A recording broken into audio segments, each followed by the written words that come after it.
So, warm welcome to everyone here today. We're very happy to be here with a group of females from the Global IT Division at Boehringer Ingelheim. Today we are here with you to share some tips on how to find your purpose and how we as women in tech at Boehringer Ingelheim share tips and how we empower each other. So now for a quick intro. We're a global IT organization at Boehringer Ingelheim of around 2,000 people sitting across the globe, and we are working to transforming lives for generations and finding treatment for humans and animals. So I would like to introduce you to a group of females that are here today. So we have Vanessa with us here. She is working in our IT infrastructure department, and she is promoting and helping our end users to adopt new communication and collaboration technologies. We also have with us here Ornella. Ornella is working in IT strategy as an analyst with a focus on our IT transformation of IT towards a value-centric, product-centric organization. And we have Sophie with us here today. She's working in data strategy to enable the use of big data at Boehringer Ingelheim. And I am the IT brand manager working in IT strategy to really position ourselves on the global external market as employer of choice for tech talent with a focus on the topic of diversity. So today we brought with us 4 major tips for you on how to find your purpose and to empower each other. So we're starting with our tip number 1, find your company match. So a little bit about myself. So my passion really is to bring people and opportunities together. I love creating brands and running marketing initiatives. So not your typical IT person. And I have a background in psychology and languages. I've always worked in HR as global talent acquisition manager.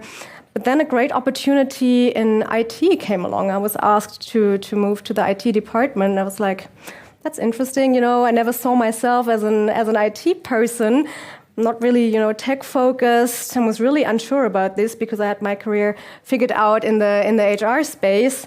But I took the role, I took the chance and moved to a new department, canceled my HR plans for now, and realized it's even better. Our IT is really a great place to work and we drive innovation heavily and with a strong focus on gender diversity and generation diversity. And now you might wonder, why am I telling you this story? So it's a completely different business area that I'm working in right now, from HR to IT, but it's still in the same organization. And I'm really grateful that I work for a company that allows such cross moves, promotes such cross moves too, and values talent development. So really what I'm trying to tell you is it doesn't matter where in the organization you are sitting, but it's more about the impact that you have, your purpose, your passion, and if it really fuels that passion and drive within you. So for me, I really know why I'm working in IT or in the company and how I contribute to both IT and the company's larger success. So I drive brand awareness for our company, I drive diversity for our organization, for 3Gs. And for me, it's really the company culture that stands for so much that I personally care about and really value, like the diversity, having a global team, the flexibility that we have at Boehringer Ingelheim, the future of work initiatives, and really that sense of belonging. So for me, that really is an important topic, that sense of belonging, to have communities, to have really a strong network, as we heard in other speeches before. And we will also talk about that later in a tip. So my key takeaway for you or call to action is really define your values for yourself. What's important for you? What's a non-negotiable for you in a company culture? What's a nice to have? And what really is a no-go for you?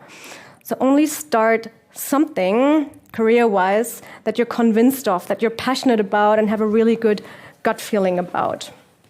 Do you know what the company's long-term vision is? Do they engage in social work and volunteering? Do they value diversity in their workforce? Or do they not look at it at all? And what is your passion, your individual passion? Align that with your career. But don't think too narrow in terms of career progression or career growth. Think big, take risks, dare to leave your comfort zone once in a while, and really find a company that promotes those cross moves that I did for growth opportunities and your personal growth as well. So that for find your company match. Now over to tip number 2, and with that over to Sophie, seek your purpose. Sophie, tell us a little bit about yourself and the value of finding your purpose. Thank you, Katharina. It works. So I think you're totally right. In IT, we have so many possibilities that I couldn't even think of. So, for example, until just a week ago or so, I didn't even know about your area. Mm-hmm. So actually, the company is pretty big. And for my part, I'm working in data strategy. We are enabling platforms for researchers to develop new treatments. So actually, if you would take a drug, it wouldn't work the same way if I would take it. Oh, sorry. And the same holds true for the medications that we are developing in IT. We are having the resources to work on big data. We have nowadays the technologies. We have a vast amount of data available to work with. And this can enables researchers to find medications that work 12 times as good as regular medications. So if you would have cancer, hopefully not, and I would have the same kind of cancer, we can check for the cells in that cancer, and depending on that, the medication will work or not. And this will treat many diseases that are currently not possible to treat in the future. So actually, this is the future for the generally in the drug business, to find those treatments that work better. And we had it about purpose, and you had it about passion. And here, for myself, I found it in saving lives, not myself, but the researchers that find drugs that really work. And I would like to ask you, maybe you can raise your hand if you have anything that you're really passionate about. It does not need to be about work. Yeah, you cannot tell me that you do not have anything that you're good at or you like. I want to see all hands. Well, if you can think of anything, like a talent or a hobby, I would like to ask you, where does it come from that you like it so much? Are you good at it? Are you really excelling at it? And people just tell you you are really good at it, and that's why you just kept going and you just continue doing that? Is it possible? Or is it even the case that your parents, when you've been a child, just encourage you to continue with that? And so now you are really good at it? So for my part, all the things I'm really good at were things where people also gave me positive feedback. You also get positive feedback everywhere, at school, at university. And I tell you something, when I started working, I realized there was not that much feedback anymore. Of course, your boss probably will give you feedback from time to time, but for my part, it was really not like, okay, like every 2 months at least, there was an exam or anything like that that would tell me that I'm on the right track. There wasn't. And so for my part, I started just to compare myself to others all the time, just looking, okay, do I really work well? Is this what I'm doing? Is it better than what others are doing? Can I compare to the men around me that are in IT all over the place? I am the only woman around here. So is it good what I'm doing? Can I prove myself? Actually, it ended up in me totally overworked, totally frustrated because I was not sure if I'm good enough.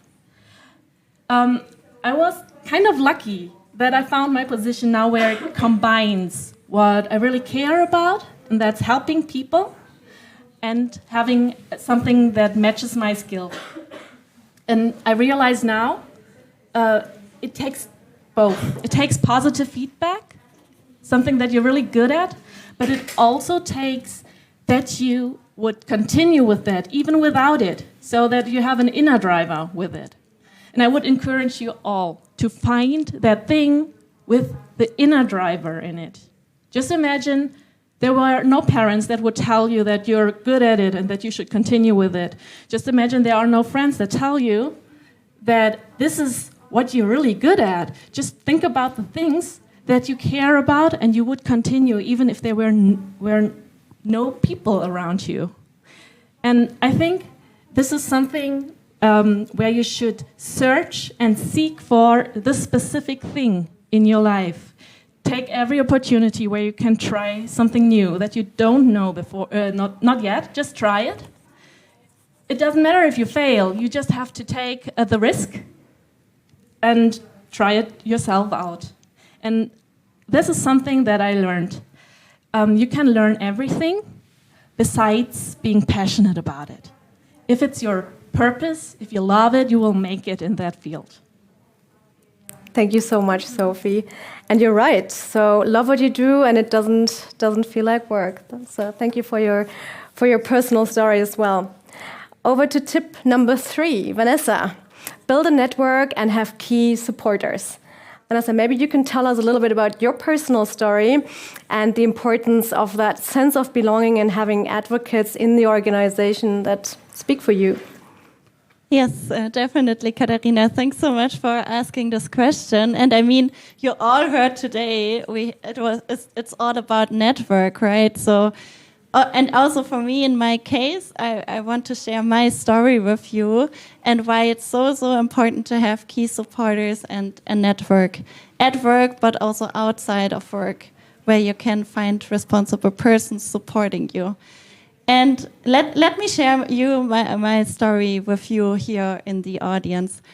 So I used to work as an external consultancy for roughly, I would say, 3 years at Boehringer Ingelheim, and I actually got to know a lot of amazing people. I mean, 2 of them are sitting here in the front, and also here all of the group. And I realized actually I can learn so much from the people at Boehringer Ingelheim, and the company spirit is really great. So I was reflecting when I was an external consultant and comparing Boehringer Ingelheim with other organizations, and I actually realized this is the first company I really want to work for as an internal. So I also realized IT, you heard that already from Katharina, it's innovative, it's agile, and it's not just agile as you might hear from other organizations, but it's definitely agile. And we also use cutting-edge technologies to help our business. So the opportunity came. There was an open job position. I applied for it. And in the end, I got it, and I was, I'm still super happy, and I was so lucky to have the support that I got. And afterwards, I actually spoke to my major supporters that helped me during this interview process, and they told me, we supported you in the back. And even one of them told me, Vanessa, I just conducted the interview with you to have an additional vote, to vote for you to become an internal employee at Boehringer Ingelheim. So why am I telling you this story?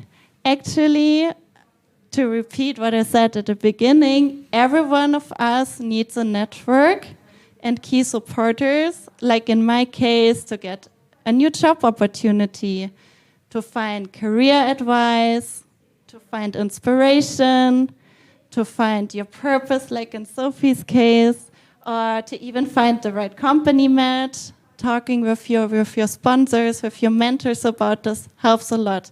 And also, and you will hear from Ornella later on, to talk about your development opportunities, right? To exchange, to get feedback from the people around you. And I mean, now the biggest question is, how can you actually find a network? And again, we heard from the main stage, there were some examples, but still, I also want to share you my examples, and it's simple, easy things that you can do. And one of them is just be part of team events, just participate. Sometimes maybe you are too tired to go out for an after work, or maybe you are not so interested in a lunch date, but just do it. It's so worth it. Just speak with the people, exchange. A second topic is what we also heard today, what we also have a lot of in our organization, are communities, like diversity, equity, and inclusion community. We do also have a women in tech community at Boehringer Ingelheim. And I'm sure you all do have this in your organization as well, or at least I hope. And in IT we have, and maybe you have something similar, a community that's called Digital Workplace Champions.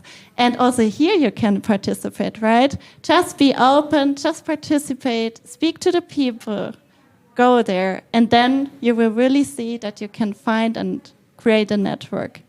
And the last topic that I also want to mention is that if there is a mentoring program, participate. Be either a mentor, maybe even if you're just working for 2 years, you can still be a mentor, or become a mentee by yourself. So all in all, those are great opportunities that you can take. A network definitely is not created overnight. It takes time. It takes investment of yourself. And my call to action for you here in the audience is just take the opportunities that you have. Basically, copy and paste some best practices I just shared with you. And then be patient and connect. Back to you, Katharina. Thank you so much, Vanessa, for sharing that personal story and the crucial part of having key supporters, advocates, or a community, right, to really help you thrive on a professional and personal level. Thank you so much. And for our last but not least tip, over to Ornella, develop yourself and find your individual story. And you have a very inspirational, unique story to tell, Ornella. So tell us a little bit about yourself and what advice you would give in terms of career development and really building that story. Okay. Can you hear me? Hello, everybody. Thank you for having me. It's really nice to count on you. It feels like a close community, and we started to network already. So we are already building our network here. So I want to share first a key message, that is to be willing to get out of your comfort zone. I know we all have heard this before, You get coached, you get mentored, and everybody tells you, get out of your comfort zone. So I'm going to tell you what it means for me, or what it has meant for me during my career. So I come from Argentina. I used to work in different software factories as a developer, as a software architect. And then I started working at BI, also as a system lead, tech lead, Salesforce architect, really, really technical roles. And in the meantime, I started getting an interest for agile methodologies, customer experience, different ways of innovating in the way that we relate to our customers and patients. So one day, one really courageous boss from the business reached out to me and said, hey, do you want to come to the Netherlands and work in the business, in marketing, something that you have never done before? And I said, yeah, let's do that. Let's cross the ocean and do something that I'm not at all familiar with. So that's what I did. And I had a really intense 1 year and a half in the business. And in that meantime, another courageous boss, but this time from IT, told me, hey, do you want to come back? Come here to Germany. Come. We want you back in IT. We want you to bring all the knowledge that you got in the business, apply it here. Let's try to change the way that we're working. Let's work more in communities. Let's focus more on value. And I want you to be here. So come on. And so I did. I just took the leap, and again, to work in a different, a different function, totally unrelated to what I was doing in the previous year again. And here I am, just a month ago I arrived here, so I'm very new and I don't speak German yet, but soon I will. So hopefully, let's see. So what I want to share also is that Boehringer Ingelheim, and as we call it in a familiar ambience, we call it BI. It's a company that has over 55,000 employees in the globe. It has a lot of regional and local setups. So you have a lot of opportunities to move, to cross the ocean, even to cross borders. And not only that, but you could also work for different functions. Like in my case, I was working in IT, really strongly focused on the technical part, and then I jumped to the marketing area, nothing to do with what I was doing. Now I'm back to IT, and I stopped doing the technical part to focus more on strategy and transformation. So I think we have like a whole world of possibilities. And what is important, or at least what was important for me, was my supporting network.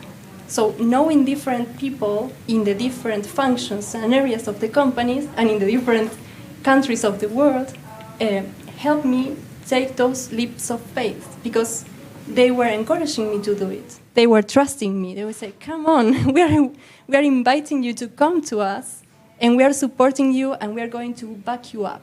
So for me, that's also something I wanted to share. If I want to summarize, my key takeaways are: don't be afraid to learn something new. Develop yourself in different interests. Be passionate about learning of new cultures. That's something that is really helping me right now. Don't be afraid to move to another country, to experience different food, different styles of personalities. I come from Latin America, so I'm really emotional. So I went first to the Netherlands, and I came across people that were really direct, and I was, oh my God, is this personal or not? And no.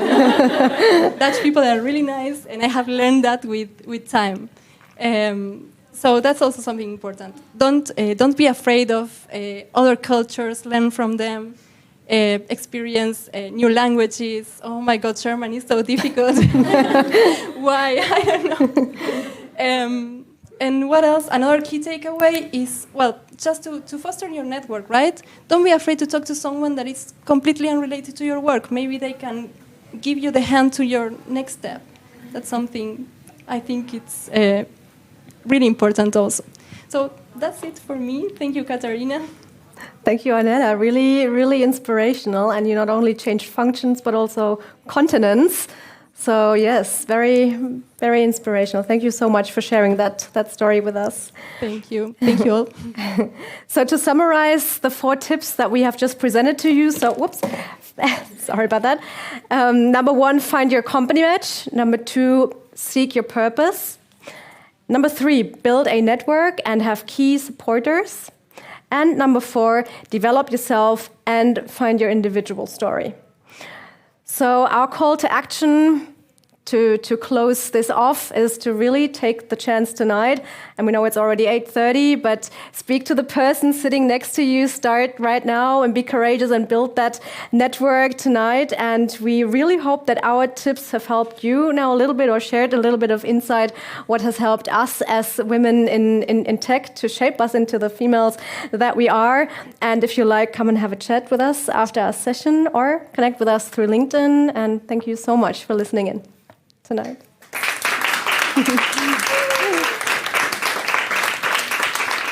Does anyone have questions, maybe?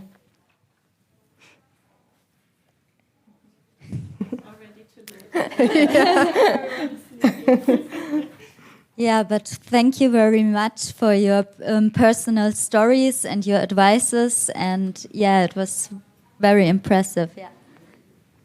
How did you come together in this? How do you know each other? Or do you have like a women network at BI? We do, in fact, yeah. So we have like Vanessa said, we have a women in tech community in place. So that's how we connect, and it has almost like 400 people now in it, from IT, but also outside of IT now. So that's how we connected.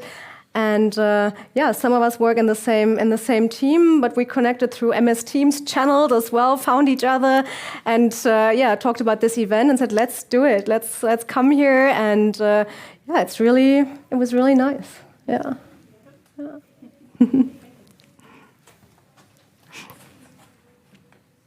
Anyone else? Questions? Yeah.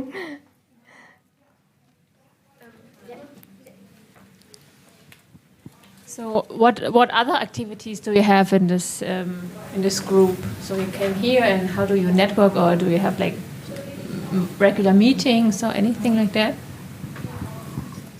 I can maybe so our group in January was also a coincidence, I would even say, because I met Katharina last year, and one of the activities we had was that we went actually to Amsterdam to a big Women in Tech event, which was amazing. We had a market booth, and for me it was, and that helped me actually. Now here you see the benefit of the network.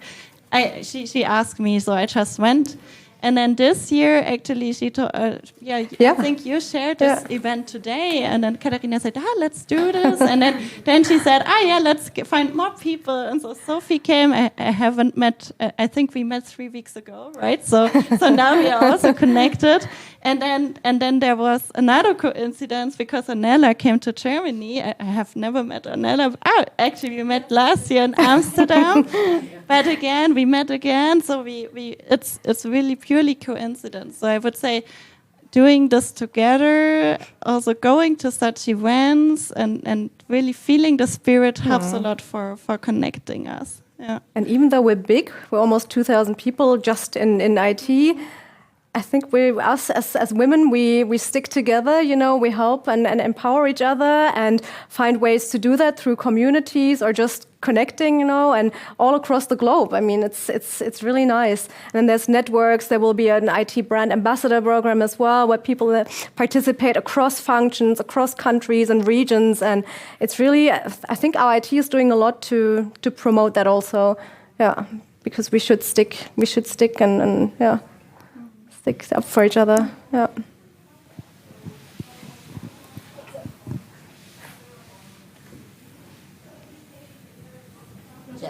Yeah, of course. I don't have a question, but a comment. Because we are here today. We are from another team in Boehringer.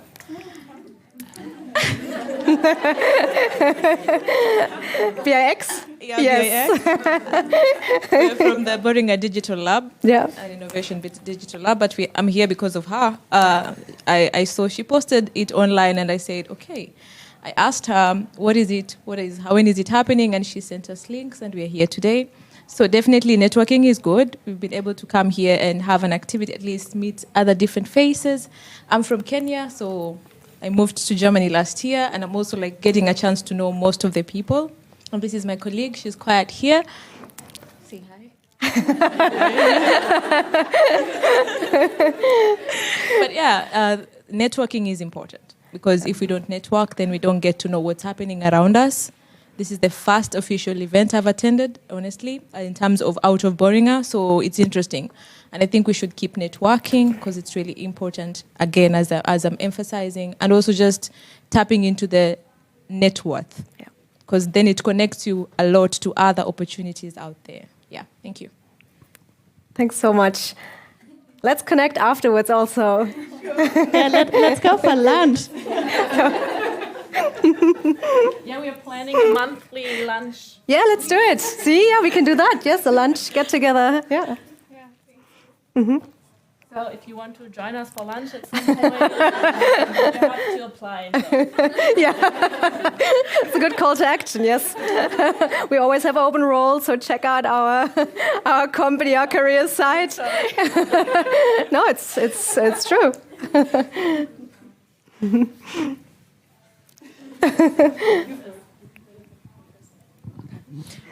Yes, I think it's okay that I go first because I want to out myself. Can I also join the lunch? Yes. That's totally. It was also not planned. My friend Hannah said, "Okay, there is a nice event, Women in Tech. I was there last year. It's really nice. And this year there's some people from BI." And I was like, "What?" Because I'm also from BI. So I was like, "Okay, I have to. Now I really have to go there and have to join this group." So please invite me also. But are you in IT? I'm not in IT yet, but yet. So comment. So just to mention that I really love what you told today, and I can just relate to most of the points. And I'm actually now working in HR, but I'm moving to IT in May.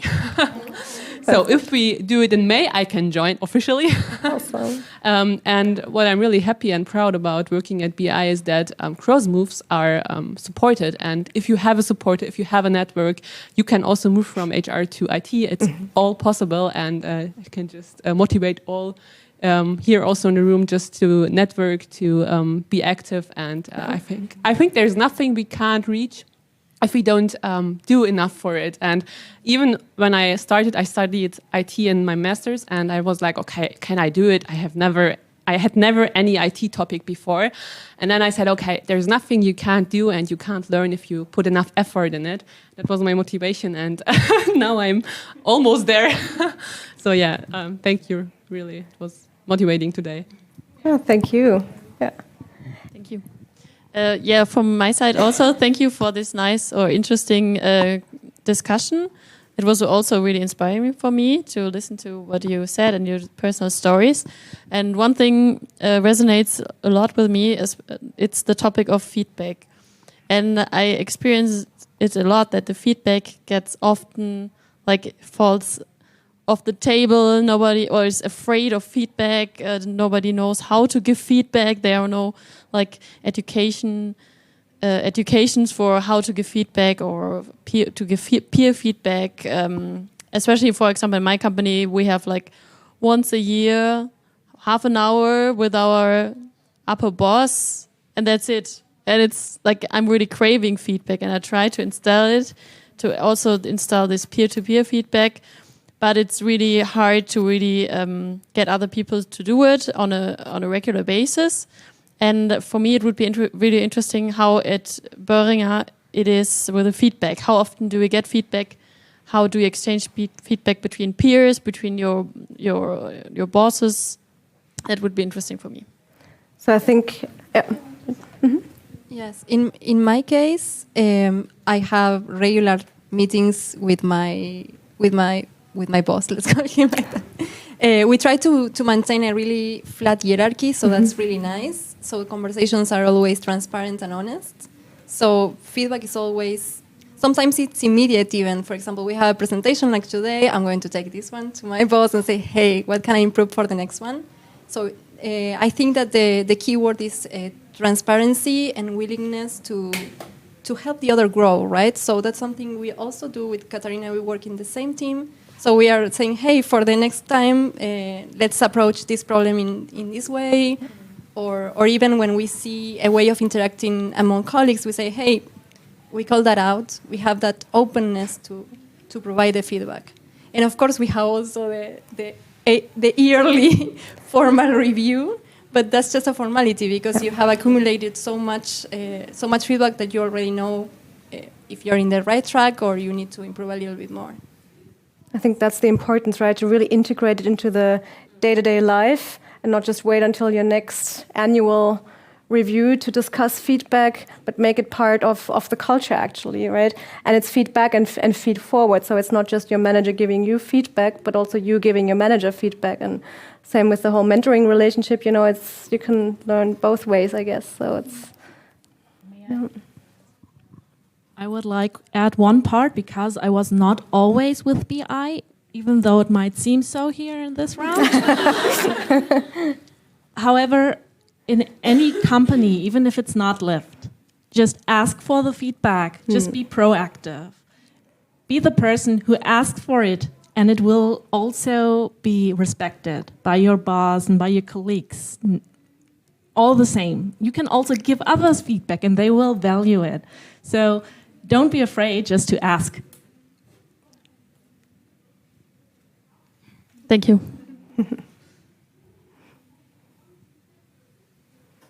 Any other thoughts, questions? Last one, I would say. No, then you can connect with the girls. And yeah, thank you very much. I also have a gift card for you. So thank you. Oh, thank you so much. Thank you. Danke.